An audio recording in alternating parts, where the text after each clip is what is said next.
नमस्कार, greater Jammu virtual में आप सबका स्वागत है। आप देख रहे हैं ग्रेटर जम्मू वर्चुअल का करंट अफेयर प्रोग्राम। आज हम ऐसी शख्सियत को अपने करंट अफेयर्स में लाए हैं जिसने जम्मू को प्राउड फीलिंग दी है। जम्मू के लिए एक मान और सम्मान की बात है कि एक इतिहास बना है और इतिहास बनाया है देव ऋषि कृष्ण शर्मा ने, जो जम्मू से हैं और उन्होंने पहली दफा जम्मू कश्मीर यूटी से किसी ने ग्लैमर मिस्टर इंडिया का टाइटल जीता है। हम स्वागत करते हैं देव ऋषि कृष्ण शर्मा का। आपका बहुत बहुत स्वागत है ग्रेटर जम्मू वर्चुअल में। देव जी, सबसे पहला सवाल ये उठता है कि ये एक तरह से इतिहास रचा गया है और ग्लैमर मिस्टर इंडिया एक काफी प्रेस्टिजियस टाइटल है। इसके लिए कितनी मेहनत करनी पड़ी और उस पल जिस वक्त आपको चुना गया उसकी कुछ एक्सपीरियंस शेयर करें हमारे साथ। राजन जी, धन्यवाद। सबसे पहले तो मैं आपको नमस्कार और धन्यवाद करना चाहूँगा एंड अपने हमारे जम्मू कश्मीर यूटी की पूरी जनता, पूरी आवाम को मैं नमस्कार करता हूँ एंड तहे दिल से शुक्रिया अदा करता हूँ कि उन्होंने मुझे इतना प्यार किया जी। आप रही बात तो हमारे हिस्ट्री की, जम्मू कश्मीर में मैं एक पहला शख्स हूँ, खुश नसीब पहला शख्स हूँ जो मिस्टर इंडिया का टाइटल लेके आया है जी अपने घर। अगर हम बात करें मिस्टर इंडिया, मिस इंडिया और मिसेज इंडिया, बहुत ऑर्गेनाइजर्स हैं जो ये पेजेंट ऑर्गेनाइज करते हैं जी। बहुत जेन्युइन होते हैं, बहुत फेक होते हैं, कुछ लोग पैसे लेके खा के भाग जाते हैं। बिल्कुल। बट मेरा एक्सपीरियंस, मैं ऊपर वाले का बहुत ही शुक्रगुजार हूँ कि मुझे जो है ग्लैमर जैसा प्लेटफॉर्म मिला जहां पे मुझे ऐसे शख्सियत से मिलने का मौका मिला जिन लोगों ने मेरे अंदर क्या है उसे जाना। कहते हैं ना कि हीरे की परख जोहरी को ही होती है। बिल्कुल बिल्कुल। तो मेरे अंदर हमेशा से कुछ करने की चाह थी, मैं बहुत कुछ करना चाहता था, but due to some circumstances कभी कभी क्या होता है कि जिंदगी में कुछ ऐसे हालात होते हैं। बिल्कुल बिल्कुल। कभी कभी क्या होता है आपको नॉलेज नहीं होती, आपको करना कुछ चाहते हैं आप। बहुत सारे हमारे ऐसे युवा होंगे जो चाहते हैं कि हम स्पोर्ट्स में आगे बढ़ें जी। बहुत सारे युवा ऐसे होंगे जो चाहते होंगे कि हम एक्टर बने। हाँ, बिल्कुल। बट पता नहीं चलता और हमारे जम्मू में lack of exposure, lack of knowledge की वजह से बहुत लोग आगे तक नहीं पहुंच पाते। तो देवऋषि, आपको ये नॉलेज कहाँ से मिली, जो एक जेन्युइन नॉलेज जिसकी आपने बात की वो, और जो आपने हालात की बात की, वो कैसे हालात थे जिसने आपको पीछे धकेला लेकिन आपकी विल पावर थी, आप वापस बाउंस बैक किया आपने? वेल सर, अगर मैं पर्सनली अपनी बात करूं तो मेरे पिताजी का देहांत हो गया था जब मैं काफी छोटी उम्र में, मैं काफी छोटा था उस टाइम पे, दुनिया के बारे में पता नहीं था, स्कूल डेज में था। मेरे फादर साहब को कैंसर हुआ था, तो बहुत ही छोटी उम्र में मेरे कंधों के ऊपर मेरी पूरी फैमिली की रिस्पॉन्सिबिलिटी पड़ गई। मेरी 6 बहनें हैं, 6 की 6 बहनें मेरी मैरिड है।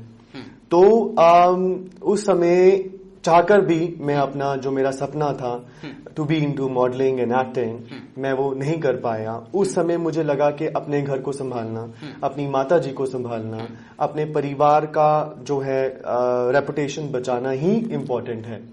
बट अंदर वो जज्बा था कि कुछ करना है, करना है, करना है। तो फिर मैंने अपना काम करना, अपनी पढ़ाई खत्म करी, पढ़ाई के साथ साथ मैंने अपना काम शुरू किया, नौकरी करी, कॉल सेंटर से नौकरी स्टार्ट करी। देन मैं ट्रेनिंग एंड डेवलपमेंट में गया। देन मैंने दिल्ली में भी काम किया है, मैंने फ्रीलांसिंग की है, मैंने होम ट्यूशंस पढ़ाई हैं, मैंने इंग्लिश स्पीकिंग कोर्स करवाए हैं। अच्छा। इस पूरी जर्नी में मेरी मुलाकात, मेरा भीड़ आमना सामना अच्छे लोगों से भी हुआ, बुरे लोगों से भी हुआ। बिल्कुल। बहुत लोगों ने मेरे इनोसेंस, जो एक बच्चा घर से निकलता था काम करने के लिए, बहुत लोगों ने मेरे उस इनोसेंस का नाजायज फायदा भी उठाने की कोशिश करी। अच्छा। मुझसे काम कराया गया, मुझे पैसे नहीं दिए गए, बट मैंने कभी भी, कहते हैं अच्छाई वो होती है जो बुराई पे भी अपनी अच्छाई दिखाए। बिल्कुल बिल्कुल। मैं जो था, जो हूँ, जैसा हूँ, मैं ऐसा ही हूँ और मैं ऐसा ही रहने वाला हूँ। तो काफी स्ट्रगल था, अगर मैं अपनी पूरी जर्नी बताने में आऊंगा तो पूरा दिन निकल जाएगा। But overall it was a good experience, learning experience. Yes, and I am a learner. इंसान हर उम्र में, हर समय, हर पल पे अपनी जिंदगी में सीखता है और मैं भी सीख ही रहा हूँ। तो अगर मैं ग्लैमर की बात करूं, मैं अभी इस टाइम करंटली फेयरडील मोटर्स में जॉब करता हूं एज एन हेड एचआर। जो मेरे बॉस हैं वो मिस्टर रोहित गंडोत्रा जी हैं, बहुत ही नेक इंसान हैं। मेरी पिक्चर्स मेरे फ्रेंड ने ग्लैमर वालों को सेंड कर दी, क्योंकि अब जो दोस्त यार होते हैं वो जानते हैं कि भाई आपका इंटरेस्ट क्या है, आपका शौक क्या है, कपड़े पहनने का, फोटो खिंचाने का शौक तो था ही बचपन से ही, राइट। तो बस दोस्त ने मेरे भेज दी फोटोज। तो वहां से जो है अमित जी हैं हमारे, जो डायरेक्टर हैं हमारी श्रीमती मान दुआ जी, उनको मेरा प्रोफाइल काफी पसंद आया। अच्छा। तो उन्होंने मुझे अप्रोच किया कि आप कर सकते हो। तो फिर जब मुझे वहां से एक पॉजिटिविटी मिली तो मुझ पे भी वो चीज जागी कि भाई अब तो मैं नौकरी भी कर रहा हूँ, बिल्कुल, अब मैं पैसा भी कमाता हूँ, मेरी लाइफ भी स्टेबल है, तो मुझे अब ट्राई करना चाहिए।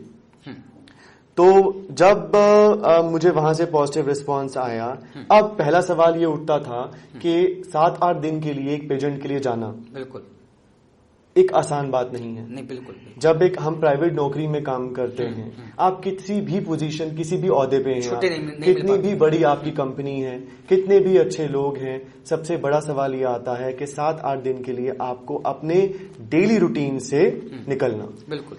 फिर मैंने हमारे जो मेरे बॉस हैं श्री रोहित गंडोत्रा जी, उनसे मैंने बात करी। पहले ये था कि ये हमारा जो इवेंट था फिनाले, ये थाईलैंड में था। अच्छा। बिकॉज ऑफ कोविड हमने थाईलैंड में उन्होंने कैंसिल करके उन्होंने गोवा में रखा। तो जब गोवा में तो ये था कि 3-4 दिन में कर लेंगे, वाइंड अप कर लेंगे इसको।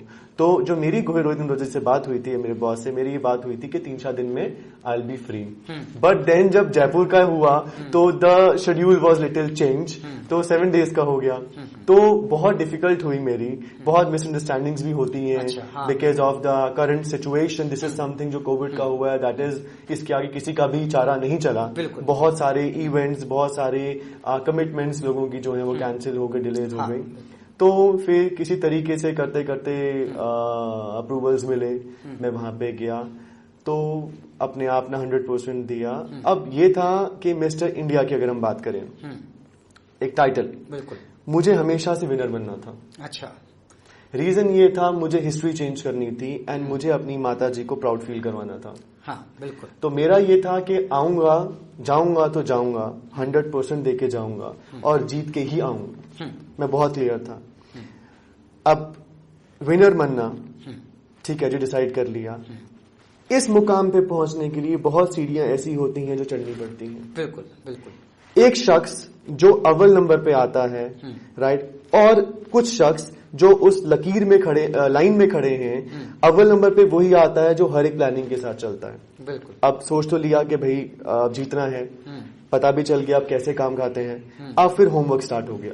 अच्छा, कि इस पेजेंट में या किसी भी पेजेंट में क्या क्या क्राइटेरिया होगा। यही मैं सवाल आपसे पूछने वाला था कि क्या आपने स्टडी की थी, क्योंकि क्राइटेरियाज होते हैं, अलग अलग क्राइटेरिया होते हैं, क्योंकि ग्लैमर एक ऐसी प्रेस्टिजियस प्लेटफॉर्म है जिसके लिए एक ट्रेनिंग पहले से ही एक प्लानिंग होनी बहुत इंपॉर्टेंट है। तो वो 7 दिन कैसे मैनेज किया आपने? वो सब 7 दिन का जो होता है दैट्स अ सेपरेट पैकेज, जो मैं आपको बाद में बताऊंगा। सबसे पहले बताऊंगा कि आप कोई भी, अगर मेरा, जब मैं चाहूंगा कि हमारे जो मैं एक एंट्री करके आया हूं हर साल जम्मू से, जो हमारे खूबसूरत युवाएं हैं और जो हैंडसम लड़के हैं वो जाएं हमारे ऐसे पेजेंट्स में और जाके हमारे देश का, हमारे यूटी का नाम रोशन करें। सबसे पहले आप खुद कितने इंटरेस्टेड हैं, खुद आपको स्टडी करनी पड़ती है। अच्छा। किसी भी पेजेंट में आप जाएंगे, आपका टैलेंट राउंड होता है। हाँ। आप में क्या टैलेंट है, आप क्या कर सकते हैं। ठीक। आपकी आवाज अच्छी है, आप गाना गा सकते हैं। आप में एक्टिंग स्किल्स हैं, आप एक्ट कर सकते हैं। आप डांस करना चाहते हैं, आप डांस कर सकते हैं। तो आपने क्या किया वहां पे? मैंने वहां पे डांस किया था। It was like act and dance performance. Okay. और मैंने वहां पे गाना गाया, गाना में परफॉर्म किया था और वो मैंने अपनी मदर को डेडिकेट किया था। गाना गाया था वहां पे? गाने पे एक्ट किया था। एक्ट किया था। उसमें मेरी एक्टिंग स्किल्स थी और डांस था। फ्री स्टाइल बॉलीवुड किया था मैंने। तो वो वीडियो मैं शेयर करूंगा बहुत जल्द।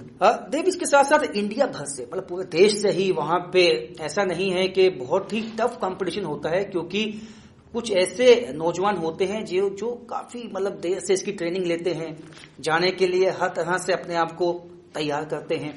आपको लगा कुछ नर्वसनेस आई? जैसे आपने कहा नहीं तो आपको था कि मुझे ही बनना है। बिल्कुल बिल्कुल, बहुत नर्वस आई। जो दूसरे स्थान पे आए हैं प्रशांत जी, वो रनवे मॉडल हैं, वो बैंगलोर से हैं और वो बैंगलोर में जो फैशन शोज होते हैं उनके शो स्टॉपर रह चुके हैं। अच्छा। उनकी लंबाई 6 फीट प्लस है। वो बहुत अच्छा उनका बिल्ड है, एक अच्छी रेपुटेशन है उनकी ऑलरेडी उनके मॉडलिंग वर्ल्ड में। वो मेरे बहुत टफ कंपटीशन थे। अच्छा। उसके अलावा मेरे एक और मित्र भाई बोलूंगा मैं, सागर, बहुत प्रिय है मुझे, वो बहुत करते हैं मेरे साथ वो, तो वो भी हैं, वो भी इंटरनेशनल पेजेंट पे वो जा चुके हैं, फर्स्ट रनर अप वो आ चुके हैं। तो कंपटीशन बहुत स्ट्रांग था वहां पे। एक और मेरे मित्र हैं जो सेकंड थर्ड नंबर पे आए हैं, उनने भी टैलेंट टाउन में बहुत अच्छे उन्होंने स्टंट्स वगैरह किए हैं, मार्शल आर्ट्स वगैरह वो जानते हैं। तो कंपटीशन बहुत बहुत डिफिकल्ट होता है। तो आपको क्या लगता है कि आपकी यूएसबी क्या थी जिसने वो जो कहते हैं ना 19-21 का जो अंतर था वो लाया उसमें? वेल, मिस्टर इंडिया जो ये आपका या मिस इंडिया, मिसेज इंडिया, देखो हर चीज का एक ही मतलब होता है। एक ऐसा शख्स वो चुनते हैं जो एक कंप्लीट पर्सनैलिटी है। हाँ। ना ही ग्लैम ऑन मिस्टर इंडिया आपकी लुक्स पे होगा, ना ही ये आपके नेचर पे होगा, ना ही ये आपकी बॉडी पे होगा, ना ही ये आपके कॉन्फिडेंस पे होगा। अच्छा। ये पूरा आपका कंप्लीट पर्सनैलिटी आपका पूरा आपको नोटिस किया जाता है जिस दिन से आप अपने पेजेंट के अंदर एंटर करते हैं। तब से लेकर आप क्या खा रहे हैं, आप कैसे खा रहे हैं, आप कैसे उठ रहे हैं, आपका ड्रेसिंग सेंस क्या है, क्योंकि सिखाया जाता है हमें। हमें योगा ट्रेनिंग होती है। अगर आप मेरा इंस्टा अगर आप देखेंगे या आप ग्लैमॉन को फॉलो करिए, ग्लैमॉन करके GLAMMONN करके इंस्टाग्राम में फॉलो करिए, तो वहां पे आप देखेंगे पूरा रूटीन होता है, योगा होता है, जिमिंग क्लासेस होती हैं हमारे फोटो शूट्स होते हैं, देन हमारा रैम्प की ट्रेनिंग होती है। लोकेश शर्मा जी हैं, he is one of the best choreographer. ये उन 7 दिनों में होती? उन 7 दिनों में, हाँ जी। मैं बहुत बहुत आभारी हूँ उन सब लोगों का, उन सब शख्सों का जिन शख्सों ने उन 7 दिन पे मुझे नॉलेज दी जो मैं हमेशा से जानना चाहता था। उनसे पहले उन सब शख्सों का जिन लोगों ने मेरी मदद करी कि मैं अपने आप को पॉलिश कर पाए। सबसे ज्यादा मैं थैंकफुल तो मैं अपने बॉस कहूंगा, मिस्टर रोहित गुनोत्रा जी, जिन्होंने मुझे समझा, मेरी खूबियत को पहचाना कि भाई हाँ ये लड़का कर सकता है, मुझे जाने की परमिशन दी।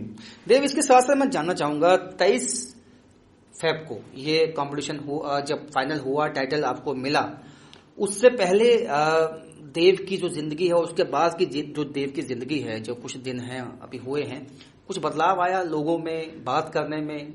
वेल सर, सब लोग मुझे कह रहे हैं हमें भूल मत जाना। तो मैंने उनको यही चीज बोल रहा हूं, मैं भूलने वालों में से नहीं हूं। मैं जैसा हूं मैं वैसा ही रहूंगा। हर इंसान में एक नेचर होता है। तो शायद जो मेरा, आपने मुझे कहा था कि आप पूछ रहे थे कि आपकी यूएसपी क्या थी। मेरी यूएसपी जो थी, दैट इज माई नेचर। मुझे मेरी माँ ने यही सिखाया गया है, हमेशा झुक के चलो, जितना हो सके प्यार बांटो, बड़ों का आदर करो, छोटों को प्यार करो। देव, हमने देखा है सोशल मीडिया पे आपकी फैन फॉलोइंग बहुत ज्यादा हो चुकी है। ये फैन फॉलोइंग पहले थी या टाइटल जीतने के बाद? It's all because of Glamon and Shrimati Mandua ji. तो कैसे बड़ा, मतलब उनको ये वेल, क्या होता है, फैन फॉलोइंग की अगर मैं बात करूं, इंस्टाग्राम में मैंने अपनी लाइफ पर्सनल कर ली थी। अच्छा। आई रिस्ट्रिक्टेड माई सेल्फ। मेरे सारे अकाउंट्स जो थे प्राइवेट थे। ठीक। आप मुझे रिक्वेस्ट कर रहे हैं, अगर मैं एक्सेप्ट करूंगा तभी आप देख पाएंगे, अदरवाइज आप नहीं कर पाएंगे। अच्छा। बट जब मैंने डिसाइड किया कि मुझे ग्लैमॉन में जाना है, मुझे एक सेलिब्रिटी बनना है, मुझे लाइमलाइट में आना है, उसके लिए दरवाजे भी खोलने पड़ते हैं। हाँ, तो वो दरवाजे मैंने खोले and it's been I think 20 days only, 20 दिन ही हुए हैं कि मैंने अपना जो है इंस्टाग्राम ऑफिशियल किया। एंड जो भी मेरे फॉलोअर्स हैं अराउंड 14-15,000, ये सिर्फ 20 दिनों में ही आए हैं। आपने कहा कि जो आपके ऑनर हैं, जहां पे आप काम करते हैं, आप उनको क्रेडिट देते हैं, लेकिन फैमिली का काफी एक सपोर्ट होता है। फैमिली का सपोर्ट कितना अहम था? फैमिली के लिए देखिए, मैं अपने परिवार के हर एक शख्स को धन्यवाद बोलना चाहूंगा। मैं अपनी मदर को बहुत थैंकफुल बोलना चाहूंगा, मैं अपनी वाइफ को बहुत थैंक्स बोलना चाहूंगा, मैं अपने सिस्टर्स को बहुत थैंक्स बोलना चाहूंगा, जिन लोगों ने मुझे सपोर्ट किया, जिन लोगों ने मुझे समझा कि मेरे लिए ये मुकाम पाना बहुत जरूरी है। देव, एक बहुत ही अहम बात है, मैं सबको बताना चाहूंगा कि अब ये जो पहले बातें होती थी कि जम्मू में टैलेंट तो बहुत है, उनको एक्सपोजर नहीं मिलता, प्लेटफॉर्म नहीं मिलता, अब ये बात मुझे लगता है अब पुरानी हो चली है।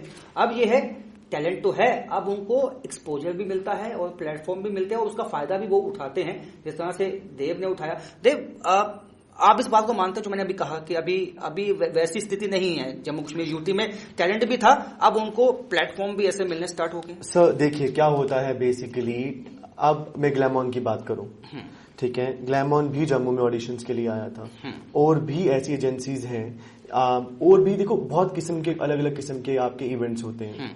ग्लैमॉन एक पहला ऐसा हिंदुस्तान का ऐसा प्लेटफॉर्म है जो मिसेस और मिस्टर इंडिया का पेजेंट ऑर्गेनाइज करता है। हाँ।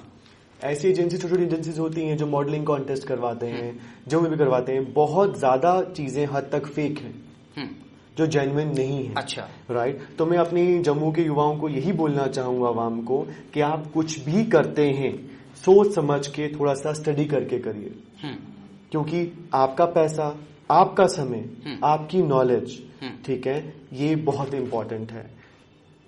बिल्कुल। क्योंकि देखिए ना, हम जम्मू के लोकल लोग हैं, हमें नहीं पता। अब फॉर एग्जांपल एक बच्चा है, अपने पापा को मनाता है, पापा मुझे ये काम करना है, ठीक है, प्लीज पापा मेरी हेल्प करो, ठीक है। अब फादर साहब मिडिल क्लास बंदे हैं वो, ठीक है, अब वो अपने बच्चे की हेल्प करेंगे, ठीक है, वो एक बार करेंगे, दो बार, तीसरी बार वो चाहकर भी नहीं कर पाएंगे। बिल्कुल, बिल्कुल। तो एक बच्चे की भी रिस्पॉन्सिबिलिटी बनती है कि आप जो भी कदम उठाएं सोच समझ के उठाएं और उसको सीरियसली होके करें, टाइम पास के लिए नहीं। देव, जैसा कि पहले आप मॉडलिंग करते थे या सीधे ही आपको लगा कि मैं ग्लैमॉन मिस्टर इंडिया बन सकता हूँ? वेल सर, राजन जी मैं आपका क्वेश्चन समझा। बेसिकली क्या था, शौक था।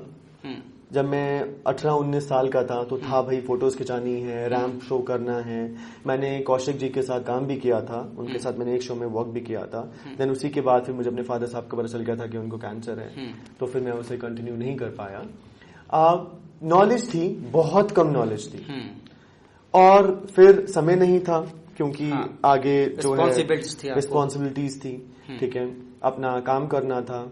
बट ग्लैमॉन का एक सपना था, आप मानेंगे नहीं, जब मुझे सैशे मेरे गले में डाला गया, मुझे ट्रॉफीज दी जाई, मुझे मेरे मित्र कह रहे हैं तू खुश नहीं है, मतलब मुझे विश्वास नहीं हो रहा था सीरियसली। क्योंकि किसी एक चीज के पीछे आप पागलों की तरह 3 महीने से आप लगे आपको मिल जाए एकदम से, और वो आपको एकदम से मिल जाए, आपको विश्वास नहीं होता। एंड इस पेजेंट के लिए, इस सैशे के लिए, इन ट्रॉफीज के लिए मैंने दिन रात मेहनत करी है।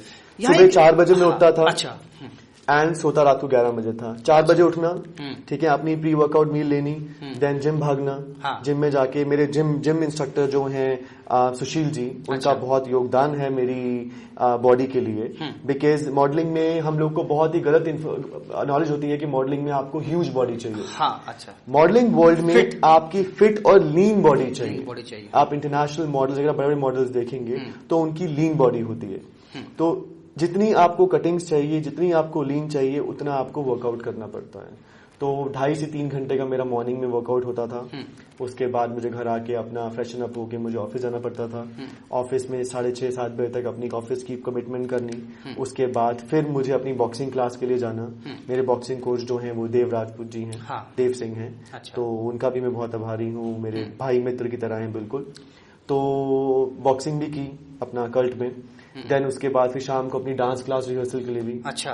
तो जो मेरे डांस क्लास में ट्रांस में लेता था कोचिंग, आपने सभी पहलुओं का ध्यान रखा, या आपने जो आप काम करते थे तो वो जिस तरह से फिजिकल फिटनेस, आप बॉक्सिंग भी करते थे, आप डांस भी करते थे, तो हम ये कह सकते हैं कि हालांकि आपने इंटेंशनली, आपके मन में था कि मुझे बनना है, लेकिन क्या बन पाऊंगा या नहीं बन पाऊंगा उसका मैं श्योर नहीं था। हाँ, श्योर नहीं थे, लेकिन हम कहेंगे कि बाय डिफॉल्ट जो है आप उसकी तैयारी में बहुत पहले लग चुके थे। नहीं, ये मैं ऐसा नहीं है। जब मुझे पता चला कि मैं ग्लैमॉन मिस्टर इंडिया के फाइनलिस्ट में आ चुका हूं, ठीक है, तब से मैंने, कहते हैं ना, कमर कस ली अपनी। हाँ। ठीक है, आई बकल्ड माई शूज कि बेटा अब जो है तेरा टाइम शुरू हो रहा है। बहुत स्ट्रगल कर ली, बहुत अपने सपनों को दबा लिया। हाँ, परिवार की जिम्मेवारी पे, लोगों के बारे में सोच के लोग क्या कहेंगे। ये बहुत गलत चीज हम लोग कहते हैं कि दुनिया क्या कहेगी। हाँ, बिल्कुल बिल्कुल, ये है ना। जिस दिन हम ये सोच हटा देंगे ना, हम अपने जो भी पाना चाहते हैं वहां तक पहुंच जाएंगे। तो जब मेरे को चला पता कि भाई मैं ग्लैमॉन मिस्टर इंडिया का फाइनलिस्ट हूं, ठीक है, मैंने अपनी कमर कस ली, आई बकल माई शूज अप और फिर मैं शुरू हो गया। अच्छा, टोटल कितने पार्टिसिपेंट थे? वेल अगर मैं बात करूं कि काफी नंबर्स में पूरे इंडिया से जो हैं फाइनलिस्ट होते हैं, उनमें से इनको शॉर्टलिस्ट किया जाता है, राइट? तो मेरे हिसाब से मोर देन 200 इन्होंने जो है फाइनलिस्ट थे, उनमें से इन्होंने अपने इनको रिजेक्ट करते हैं on the basis of communication skills, on the basis of looks, on the basis of dressing sense. वो पूरी चीजें काउंसलिंग सेशंस होती हैं। जयपुर में जो थे 13 फाइनलिस्ट थे अमंग ऑल दीज पीपल। उन 13 में से भी 9 जेंट्स अगर मैं बात करूं तो मिस्टर इंडिया के लिए थे। अच्छा, ओवरऑल हम लोग 33 थे जो फाइनलिस्ट जिनका हमारा पेजेंट हुआ है जयपुर में। तो इसके साथ साथ मैं ये जानना चाहूंगा, जब ये आखिरी पल होते हैं, जैसे कि सब खड़े हैं और अनाउंसमेंट होना है कि ये टाइटल जीत चुके हैं, तो उस वक्त क्या आपके मन में था और क्या थिंकिंग चल रही थी उस वक्त आपके मन में? जब मुझे सैशे मिला और ट्रॉफी मिली, जब अनाउंसमेंट होने वाला था उस वक्त, तो उस वक्त काफी धक-धक करता है। जब अनाउंसमेंट हुआ था मुझे याद है, अमन जी ने बोला कि भाई सेकंड रनर अप ये है, ठीक है, फर्स्ट रनर अप ये है। एंड जब फिनाले की बात आई उन्हें बोला एनी गेसेस, तो बैक स्टेज मेरे सारे मित्र देवर्षी नंबर 25 नंबर 25 सब लोग शाउट करने शुरू हो गए, स्पेशली द फीमेल क्राउड। वहां पे लोग शो थे, जो फीमेल क्राउड था वो काफी, फीमेल क्राउड ज्यादा, मेल भी थे ऑफकोर्स। देखो मेल का तो वो होगा ही ना, आपका कॉम्पिटिशन नहीं, अच्छा है अगर ये कैरियर के लिए अच्छा है। अगर फीमेल आपका फैन फॉलोइंग ज्यादा है तो आपके कैरियर के लिए अच्छा है। तो वहां से उनकी आवाजें आई कि नंबर 25, ऑडियंस ऑल्सो सब लोग 25 सब लोग हुडिंग करने शुरू हो गए। तो अमन जी ने बोला नो देवर्षी, इट्स अमन, अपना नाम बोलकर उन्होंने बोला। एंड उस टाइम में आई वाज पूरा टर्न रेड एंड मेरे को स्वेटिंग पूरा भर गया था। मैंने कहा मतलब क्या है, कौन है ये? तो फिर उन्होंने मुझे किया एंड लाइक तालियों से स्वागत किया मेरा। देन मुझे सैशे पहनाया, नीना जी हैं उन्होंने मुझे सैशे दिया। तो बहुत अच्छा एक्सपीरियंस रहा।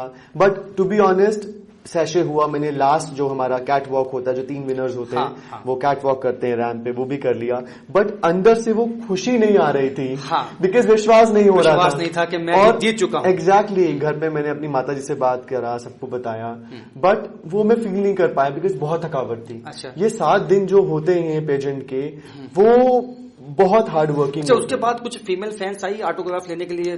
कोई आपको मैं दिखा नहीं सकता। मैंने एक प्रॉपर टी शर्ट है मेरी व्हाइट कलर की, मैंने वो सबके सिग्नेचर्स करवाए वहां पे।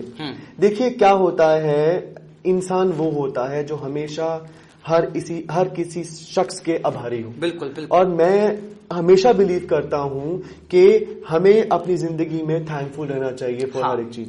बिल्कुल। एक छोटा सा एग्जांपल आपसे शेयर करता हूं। हम सब्जी लेते हैं, बिल्कुल, हम आइसक्रीम लेते हैं, क्या जाता है अगर आप कोई सामान लेके किसी को धन्यवाद बोल दें तो? बिल्कुल, छोटी सी बात है, लेकिन अगले को खुशी मिलती है तो ये करना चाहिए। बहुत। और मेरे कुछ मित्र हैं, मैंने कुछ सामान लिया, मैंने बोला थैंक यू भैया, तो मेरे मित्र ने बोला यार तू इसे थैंक यू बोल रहा है, इसको कहाँ समझ आएगा?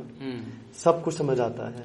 और मेरे किसी को धन्यवाद बोलने से उसको एक स्माइल उसके फेस में आएगी, उससे बढ़कर मुझे कुछ नहीं चाहिए। ठीक है देवर्षी, अब क्योंकि नेक्स्ट टारगेट हम पूछेंगे आपसे। वैसे तो अमूमन ये सब कहते हैं कि बॉलीवुड एक टारगेट होता है जब कोई पेजेंट जीतता है, टाइटल जीतता है। आपका टारगेट क्या है? अभी तो मैं अपना जो ये मेरा जीत का जो मेरा जश्न चल रहा है अभी, क्योंकि मैंने आपको बताया बहुत लोग हैं जो मेरी कामयाबी, it's not an individual success, it's not अकेले की मेरी ये विक्ट्री जीत नहीं है, मेरे दोस्त हैं। क्योंकि जब मैं तैयारी कर रहा था, दोस्तों को नहीं मिल पाता था, अपने घर पे टाइम नहीं दे पाता था मैं, तो बहुत सब लोग हैं जो मतलब को मैं क्रेडिट देना चाहूंगा। तो अब आगे मेरा, अभी मैं एंजॉय कर रहा हूँ ये जो मेरा मोमेंट है, बट ऑफ कोर्स मैं फोकस हूँ। मान दुआ जी मैम जो हैं, जो डायरेक्टर हैं ग्लैमॉन की, ठीक है, अभी मुझे कॉन्ट्रैक्ट आ जाएगा, मतलब क्या मिलता है मिस्टर इंडिया बनके। अब I am gonna sign 2 years contract with Glamon, उसमें मेरे प्रोजेक्ट्स होंगे, तो मैं करूंगा वो सब। अच्छा, एक क्योंकि सभी जो फीमेल हमारे इस प्रोग्राम को देखेंगे वो ये जानना चाहेंगे आपकी फेवरेट हीरोइन कौन सी है जिसके साथ आप काम करना चाहेंगे? अगर आपको कोई फिल्म की ऑफर आती है तो आपकी हीरोइन कौन होनी चाहिए?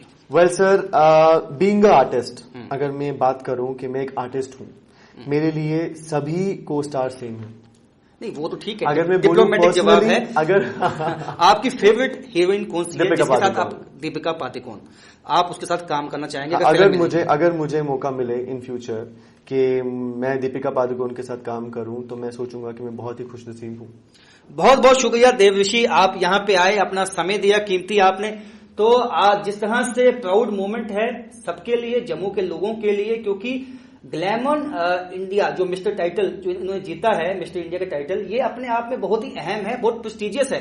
और इसके बाद इनका जो करियर है उसका ग्राफ ऊपर ही जाएगा और ये आने वाले दिनों में किसी बॉलीवुड फिल्म में भी देखे जा सकते हैं।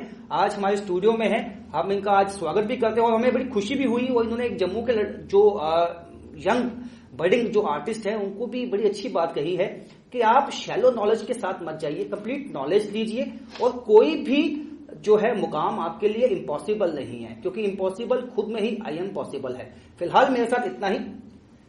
कैमरामैन आशीष के साथ राजेंद्र वैद, ग्रेटर जम्मू वर्चुअल।